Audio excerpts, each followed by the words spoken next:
മുആവിയ അറിയേണ്ടതിനന്നാദ്യമായി വിവരിച്ച് കൊണ്ട് ഇബ്നു സുബൈർ എഴുതുന്നതായി, താങ്കളുടെ അടിമകൾ എൻ്റെ തോട്ടമിൽ കയറലും പതിവാക്കി വന്നിരിക്കുന്നു, അക്രമം ചെയ്യലും. അതുകൊണ്ട് ഉടനടി നിങ്ങളവരെ തടയണം, അല്ലാത്ത പക്ഷം പ്രശ്നമാണെന്നറിയണം.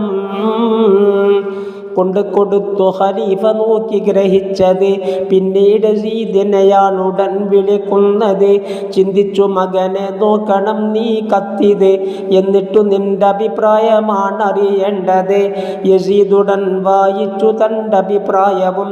ക്ഷണം പോകണം എന്നാണ് ഒരു നിര സൈന്യവും.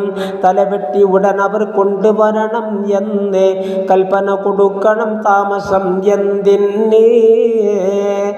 മകനെ ഇതിൽ ഖൈറില്ല എന്നു പറഞ്ഞതായി കടലാസ് എടുത്തു മുആവിയ കുറിക്കുന്നതായി. നബിയുടെ ഹവാരിയിൻ്റെ മകനിൽ നിന്ന് കത്തെത്തി ഉള്ളടക്കം ഗ്രഹിച്ചുരുകുന്നു. നാം ഇടയിൽ ഇതുപോലൊന്ന് വന്നത് കൊണ്ട് അതിരറ്റ ക്ലേശവും ദുഃഖവും എനിക്കുണ്ട്. അങ്ങയുടെ ഇഷ്ടത്തിന് വേണ്ടി ലോകവും ഇതിലുള്ളതും എനിക്കില്ല യാതൊരു ഗണ്യവും. അതുകൊണ്ട് പ്രസ്തുത ഭൂമിയും അതിലുള്ളതും അങ്ങേക്ക് വിട്ടിരിക്കുന്നു, അടിമകൾ സകലതും. ഈ ഭൂമി മറ്റേ ഭൂമിയോടും ചേർത്ത് പെരുമാറുവാൻ അനുവാദമാ കൈകോർത്ത്. ഇബ്നു സുബൈർ കത്തു കണ്ടുടൻ ശാന്തനായി മറുപടി ഖലീഫ മുആവിയക്കെഴുതുന്നതായി വായിച്ച അമീറുൽ മുഅ്മിനീനിൽ നിന്ന് ഇവിടെ കയച്ച റിസാലത്തും ഞാനിന്ന് ഖുറൈശി ഗോത്രത്തിൽ നിന്നിതുപോലൊരു നില കയ്യാളുവാൻ അല്ലാഹു നൽകിയ ഇക്കല മുറിയാതെ നിലനിർത്തട്ടെ റബ്ബിതു മേലിലും എന്നെഴുതി പിന്നെ സലാമു കൊണ്ടന്ത്യത്തിലും. ഇതുപോലെ വന്ന റിസാലത്തന്ന് ഖലീഫയും നോക്കിക്കഴിഞ്ഞ് വിളിച്ചുടൻ തൻ മകനെയും. എന്നിട്ടു താൻ പറയുന്നതായി ഇതു പിടിയട, ശ്രദ്ധിച്ചു മകനെ ഒന്ന് നീ വായിക്കട.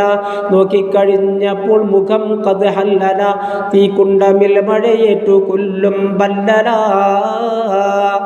കൊടുക്കുന്നു മാപ്പെങ്കിൽ അവൻ നേതാവ, ക്ഷമിച്ചാൽ അവൻ ജനദൃഷ്ടിയിൽ രാജാവ എന്നുള്ള തത്വം നീ മറക്കരുതെന്ന് പറയുന്നതായി ഇതു തന്നെ മതി തെളിവിന്.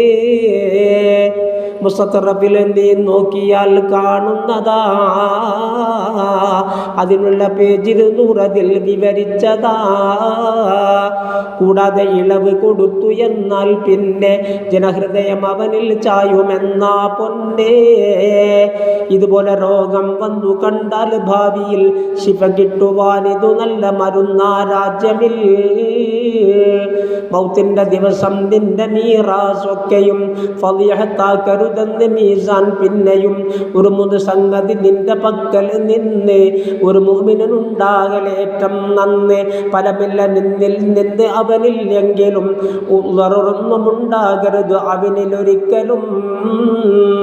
സന്തോഷിപ്പിക്കുന്നില്ല എങ്കിൽ തന്നെയും സന്താപമുള്ളവനാക്കിടല്ലേ അവനെയും.